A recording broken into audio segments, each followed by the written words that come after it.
Fala pessoal, esse é o Histogel, sou o professor Horácio Ferraz e vamos para mais uma aula de geografia, falando hoje um pouquinho sobre tempo e clima, falando sobre as características da atmosfera, as características climáticas do mundo, e espero que você aproveite o conteúdo. Para começar a falar de tempo e de clima, é muito importante você entender que existem elementos climáticos, né, que são fixos na maioria das vezes, e estão ligados à temperatura, à umidade e à pressão atmosférica. Então, a agitação das partículas do ar em movimento, né, a temperatura medida aí pelo termômetro, né, em graus, a umidade, né, o total de vapor de água presente na atmosfera e por fim, a pressão atmosférica, né, que é a pressão que ela exerce sobre a superfície. Áreas mais altas, menores pressões atmosféricas, áreas mais baixas, próximas do nível do mar, maior pressão atmosférica. A questão que vai alterar isso são os fatores climáticos, né, que podem ocasionar as diferenças que os climas do mundo possuem. Nós temos a latitude, né, distância em relação à linha do Equador, que seria a linha onde o Sol chega com mais intensidade, as radiações solares são mais presentes, mais fortes. A altitude, a altura em relação ao nível do mar, as massas de ar, que carregam características de temperatura, de umidade, etc. e tal. Continentalidade, que é quando eu estou no interior de um território, né, longe do mar, longe de grandes corpos de água. A maritimidade, que é estar perto de um mar, de um oceano, isso vai acarretar temperaturas mais amenas, mais umidade, etc. e tal. As correntes marítimas, que são porções de água salgada, que vão também trazer características de temperatura e outras características que podem influenciar diretamente as regiões aonde elas recebem, aonde chegam essas correntes marítimas, né? Por fim, a vegetação e a ação do homem, que deve ser entendida como um fator climático, né? A queima de gás de combustíveis fósseis, né? A vegetação, quanto mais vegetação, mais úmido, né? A temperatura tende a ser mais amena. Quanto menos vegetação, a temperatura tende a não se concentrar rapidamente, né? Os raios solares vão chegar, mas não vai haver uma absorção tão grande desses raios solares, e durante o dia pode ficar muito quente ou muito frio, e à noite pode variar também. Olhando para esse globo aqui, né, esse esquema de zonas climáticas da Terra, fica muito fácil você entender que a zona tropical é marcada por temperaturas elevadas, né, chuvas abundantes nas áreas que recebem massas de ar úmidas, né, ou correntes marítimas úmidas. À medida em que você não tem umidade, você vai encontrar climas semiáridos, áridos e desérticos, né? Mas é importante você entender que entre o Trópico de Câncer, Trópico de Capricórnio e a linha do Equador, eu vou ter então uma zona intertropical, ou seja, a região mais quente do planeta Terra. Quando eu me distancio das baixas latitudes, né, da linha do Equador, até 23 graus norte ou sul, eu entro numa zona que nós conhecemos como temperada, né? A zona temperada tem as 4 estações do ano bem definidas, chove regularmente o ano todo, e você vai encontrar temperaturas mais amenas, né? Faz bastante calor no verão e faz também bastante frio no inverno, porém as 4 estações são bem definidas. Quando eu me distancio ainda mais das zonas de baixas latitudes e entro nas áreas de altas latitudes, né, zonas glaciais, zonas polares, acima do Círculo Polar Ártico e abaixo do Círculo Polar Antártico, eu vou ter áreas frias, subpolares e polares, ou seja, eu vou encontrar grande parte dos meses do ano com temperaturas inferiores a 0 grau, né? Os invernos podem ultrapassar 50 graus negativos, né? E podem chegar, como por exemplo, na estação de medição russa na Antártida, Vostok, foi encontrado uma temperatura negativa de 89,2 graus. Então, essas são as linhas imaginárias que demarcam para nós as zonas climáticas, né? Áreas de baixa pressão, áreas de baixas latitudes, áreas de médias latitudes e áreas de altas latitudes. Então, o calor, a temperatura da Terra, os climas da Terra são determinados pelas linhas imaginárias de latitude, né? Aqui é um esquema que mostra para vocês como se formam os ventos, né? O ar em movimento, né? O que seria então, como que se ocasiona a formação dos ventos? Os ventos sempre vão se formar em áreas de alta pressão, com movimentos anticiclonais, para áreas de baixas pressões ou movimentos ciclonais, né? Então, à medida em que o ar se esfria, ele tende a descer para a superfície, formando uma área de alta pressão. Os ventos vão se formar daqui. E à medida em que o Sol aquece a superfície da Terra, o ar aquecido ele sobe, tornando-se então uma área de baixa pressão, fazendo sempre um movimento ciclonal. A junção desse esquema cria então esse ciclo, né, das massas de ar, sempre de alta pressão para áreas de baixa pressão. Então, para ficar mais claro, você entende que os ventos vão se formar de áreas frias para áreas quentes, e aí vai haver essa troca de temperaturas e massas de ar. Esse Mundi, né, esse planisfério é bem interessante porque ele já resume essa aula, né? Se você conseguir observar esse mapa com mais calma, mais cautela, você consegue ter um resumo das características climáticas do planeta e, no caso do Brasil também. As áreas em azul são as áreas frias, áreas polares, né? Então eu tenho temperaturas sempre abaixo de 0 graus, né? Sempre menos 10, menos 20 graus o ano todo, né? Com alguma exceção nos meses de verão, onde a temperatura pode ficar um pouco mais amena, né? As áreas em amarelo claro, nós vamos ter então as áreas frias, né? Com temperaturas aí sempre na casa dos 10 graus e os invernos abaixo de 0. À medida em que eu entro nessas áreas mais alaranjadas, a temperatura sai do nível temperado para um nível mais intertropical, mas ainda fica aí uma temperatura bem amena, na casa dos 10 graus, podendo chegar a 20, 25 graus, 30 graus no verão.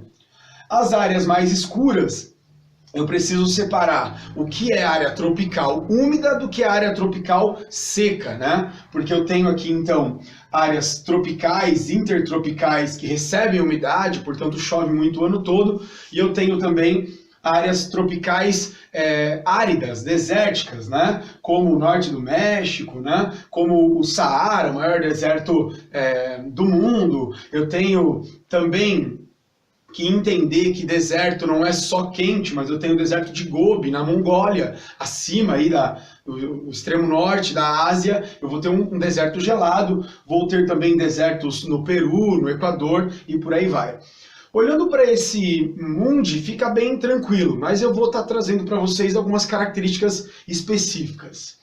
Quando a gente fala de tempo e clima, né? Tempo é a temperatura, a condição atmosférica hoje. Então hoje o tempo está bom, hoje o tempo está ruim. Quando eu falo de clima, eu preciso de uma variação média de pelo menos 30 anos, né? O Brasil, por exemplo, começou a observar a meteorologia de forma sistemática a partir de 1910.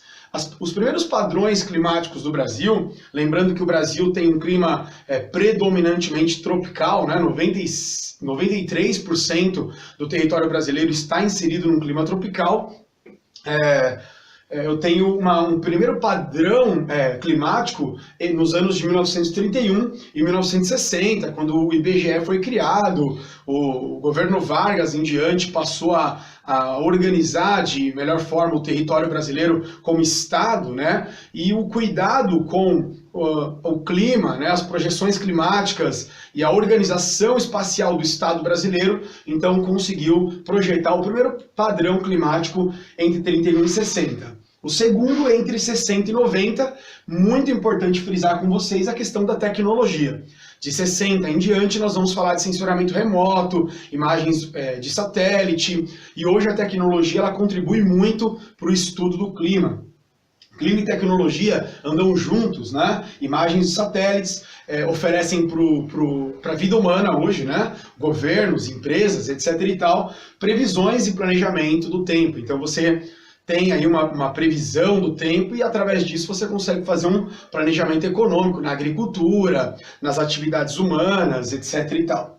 O Brasil, a partir de 1990, passou a utilizar diretamente imagens de satélites de órbita polar, são aqueles que passam pelo mesmo local a cada 12 horas, e os satélites geoestacionários, que são aqueles que ficam estacionados na linha do Equador. Através dessas imagens, desses dados, há um maior planejamento, né, da economia, do desenvolvimento econômico do território brasileiro e, no caso, do mundo, né? As escalas de clima são estudadas em microclimas, né, quando você estuda uma região remota, pequena, uma floresta, uma pequena área, né, uma pequena represa, e macroclima, né, quando você estuda uma região inteira, um país inteiro, um continente inteiro. Então, essas são as escalas de clima. Cada estudioso, cada cientista estuda aquilo que lhe interessa naquele momento. E nós temos dentro dessa questão os famosos climas azonais, que seriam o quê? Quando eu tenho uma diferença de clima dentro de um território que tem um clima definido. Exemplo, eu tenho um clima tropical, mas eu estou numa altitude elevada, eu vou ter um clima tropical de altitude, que automaticamente será mais frio, né? Se ele passar de 3.000, 3.500 metros de altitude, ele pode ser até um clima polar, né? Ele pode ter neve e muito frio. Esses são os climas azonais, que são influenciados por fatores climáticos, como a gente já estudou, altitude, maritimidade, continentalidade, etc. e tal. Entrando então propriamente nas escalas de clima no planeta, né? Em altas latitudes, nós temos influência de massas de ar polares, ou seja, acima aí dos 70 graus norte ou sul, o que mais vai influenciar serão as massas de ar frias, né? Polares, a temperatura sempre abaixo de 0 graus, né? Então, os círculos polares Ártico e Antártico, o norte do Canadá, o norte da Rússia, o Alasca, parte da Escandinávia e a Antártida, né? Essas regiões da Terra sempre estão com temperaturas abaixo de 0 graus. O inverno podendo aí ultrapassar menos 50 e o verão chegando aí no máximo a 10 graus Celsius, né? Já tinha falado da estação de Vostok que conseguiu medir menos 89,2 graus Celsius. Umidade relativa do ar é alta, tem muita umidade, né? 70, 80% de umidade, contudo, devido às baixas temperaturas, a atmosfera é muito estável, então o volume de precipitação é baixo, né? Não ultrapassando aí 100 milímetros por ano, né? Lembrando que essa precipitação pode ser em forma de neve também. O frio, já caminhando aí, ainda em áreas de alta latitude, mas com temperaturas um pouco maiores, né? O norte da América, a Europa, a Ásia, com invernos na casa do 0 grau e verões de 10 graus Celsius, né? Precipitação já um volume muito maior, de 200 a 1.000 milímetros de chuva anuais. Partindo então para os climas de médias latitudes, né? Entre os trópicos e os círculos polares Ártico e Antártico, né? As médias latitudes, nós temos influência de massas de ar tropicais, ou seja, quentes, e polares, extremamente frias. Então, vamos ter aí uma temperatura equilibrada, né? Por isso que nós vamos chamar de temperado, clima temperado. Um clima bem balanceado, bem equilibrado, né? O interior da América do Norte, o interior da Europa, o litoral da Europa, né? Reino Unido, Inglaterra, o leste da Ásia, né? O sudeste da Ásia, o Japão, tem climas temperados. O clima temperado ele é bem diferente, porque ele é oceânico, que recebe influência de maritimidade, correntes marítimas, e ele é continental, quando ele é muito mais rígido, ele tem uma amplitude térmica muito maior, verões muito frios e verões muito quentes e invernos muito frios, né? Então vamos lá, temperado oceânico, temperaturas constantes, mais equilibradas, e o ar úmido, por conta da presença de água dos oceanos.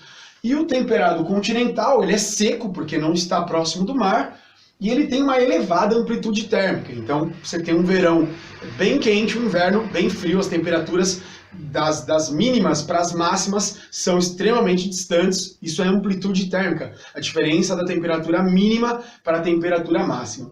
E uma característica que você não pode esquecer é que os climas temperados normalmente apresentam as 4 estações bem definidas, né? Você consegue distinguir cada uma das 4 estações do ano. O semiárido, né? Na Ásia Central, oeste dos Estados Unidos, a Argentina tem climas temperados e desérticos. Os invernos rigorosos, menos 10 graus, e o verão bem ameno, né? Chegando aí a 20 graus Celsius, precipitações de 60 milímetros ao mês, pouca chuva, né? Não há uma grande pluviosidade. E o clima desértico no interior da Ásia Central, no Cazaquistão, na Mongólia, apresentando aí um deserto frio, deserto de Gobi, né? Por conta da cordilheira do Himalaia, esse importante dobramento moderno, ultrapassando 8.000 metros de altitude, ele impede a entrada de massa de ar úmida que vem do Oceano Índico, né? O regime de monções do sul da Ásia. Essa umidade não entra na região da Mongólia, ocasionando um deserto frio, deserto de Gobi. As médias de temperatura desses desertos são de 8 graus, o inverno na casa dos 0 graus e o verão na casa dos 20 graus. Pluviosidade de 20 milímetros mensais, então muito reduzida a pluviosidade. Entrando então em climas de médias latitudes, influenciados por massas de ar tropicais e polares. Temos o clima subtropical, região sul do Brasil, né? Os estados do sul, Rio Grande do Sul em especial, médias latitudes do hemisfério sul e norte, verão na casa dos 22 graus, uma temperatura bem agradável, e o inverno próximo a 0 graus, podendo nevar em algumas situações. Chuvas bem distribuídas, né? O clima temperado e o clima subtropical, ele é muito interessante para a agricultura, para atividades econômicas, por conta das chuvas bem distribuídas o ano todo. Chove pouco ou relativamente pouco durante todo o ano, então as atividades não param, as atividades não cessam, a temperatura, o clima é muito propício, muito positivo para atividades agrícolas, pecuárias, etc. e tal. Nós temos então o clima mediterrâneo. O clima mediterrâneo ele se apresenta no sul da Europa, né? Espanha, Portugal, Itália, né? Esses climas, esses países ao sul do continente europeu, o sul da África, África do Sul, oeste do Chile e dos Estados Unidos e sudoeste da Austrália. Essas são as regiões de clima mediterrâneo. Nós temos verões quentes e secos, chegando aos 30 graus, e invernos moderados e chuvosos. Vamos avançar aqui os climas de baixas latitudes, ou seja, que estão próximos da linha do Equador, correto? 0 graus, 10 graus norte, sul, essas são as latitudes baixas, influenciadas por massas de ar equatoriais e tropicais. Aqui você já tem que entender que se é uma região de baixa latitude influenciada por massas de ar equatoriais tropicais, vão ser regiões quentes o ano inteiro, na grande maioria das vezes chuvosas, né, devido à umidade vinda do mar, das florestas, etc. e tal. O norte do México, o norte da África, o sudoeste dos Estados Unidos, Arábia, Irã, Paquistão, interior da Austrália, é totalmente seco, né? Então são climas desérticos, correto? E o litoral do Peru e do Chile também se enquadra nessa situação. Pouquíssima umidade, escassez de água, também há uma escassez de vegetação, a vegetação não se desenvolve e os raios solares não são retidos, né? Retém pouco calor. Por conta disso, há uma amplitude térmica muito forte, né? Queda durante a noite. Durante o dia eu posso chegar a temperaturas de 42 graus, 45 graus, à noite chegando aos 10 graus. Portanto, você já imagina que essas regiões são de difícil acesso, né? São regiões anecúmeras, ou seja, o desenvolvimento humano, econômico, ele é bem restrito, né? A tecnologia acaba superando isso, mas é bem restrito. Nós temos pouquíssima pluviosidade, 200 milímetros ao ano de chuva. O semiárido são regiões de clima tropical, né? Áreas de transição, regiões tropicais, zonas temperadas, com médias de temperatura diária de 27 graus Celsius e pluviosidade sempre menor do que 800 milímetros ao ano. Nessas regiões eu tenho rios intermitentes que secam em alguns meses do ano, né? Com escassez de chuvas, etc. e tal. Falando um pouco do clima tropical, entre os trópicos de Câncer e o trópico de Capricórnio, né, essa zona intertropical que a gente já viu lá atrás no mapinha, temos então os territórios do Brasil, Índia, Indochina, né, Vietnã, o norte da Austrália, com temperaturas médias anuais na casa dos 20 graus e chuvas intensas no verão, né? Muita chuva, muita umidade, o inverno ameno e seco, né? Então, as duas estações que são definidas são verão quente e chuvoso, inverno ameno e seco. Primavera e outono pode variar, pode fazer calor, pode fazer frio, de acordo com as correntes marítimas e massas de ar que vão estar influenciando essas regiões. E para nós terminarmos essa aula, climas de baixas latitudes influenciadas por massas de ar equatoriais e tropicais, sul e sudeste da Ásia, nós temos um fenômeno interessante que é o regime de monções. Durante o verão, o continente sul-asiático ele está aquecido, formando o que nós chamamos de área de baixa pressão. As correntes de ar vindas do Oceano Índico, né, vindas mais do sul, no caso do oceano, carregadas de umidade, vão provocar chuvas torrenciais. Então esse clima de monções, você deve olhar o mapinha e perceber que no verão o sul da Ásia está quente, o Oceano Índico está frio e há um choque de correntes de ar que vai ocasionar chuvas muito intensas, muito fortes. Já por conta disso existem inúmeros acidentes, né? Catástrofes naturais, enchentes, mortes, etc. e tal, mas isso também é importante para a produção agrícola do sul da Ásia, que é uma agricultura de jardinagem, né? Uma agricultura de irrigação, a risicultura, a produção de arroz muito intensa no sul da Ásia, eles são os maiores produtores de arroz do mundo, e nós temos então o clima de monções, tá?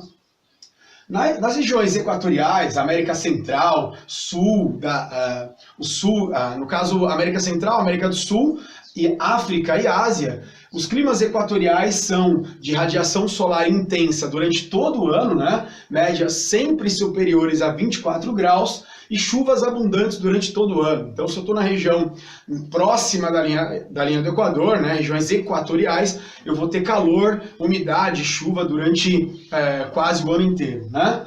Podendo sofrer aí um fenômeno que nós chamamos de friagem, que é quando as massas polares atlânticas ou massas polares do norte, do hemisfério norte, chegam com um pouco mais de intensidade nessas áreas, podendo ocasionar queda de temperatura. Isso é mais comum na Amazônia, né? Quando as massas polares vindas da Antártida são tão intensas que elas podem chegar no sul da região norte do Brasil, no sul da Amazônia, ocasionando o fenômeno de friagem, quando as temperaturas podem cair um pouco mais. Nós temos chuvas abundantes, chegando aí a 3.500 milímetros anuais de chuva, né? Então 350 milímetros mensais de chuva, de 200 a 300 milímetros mensais de chuva.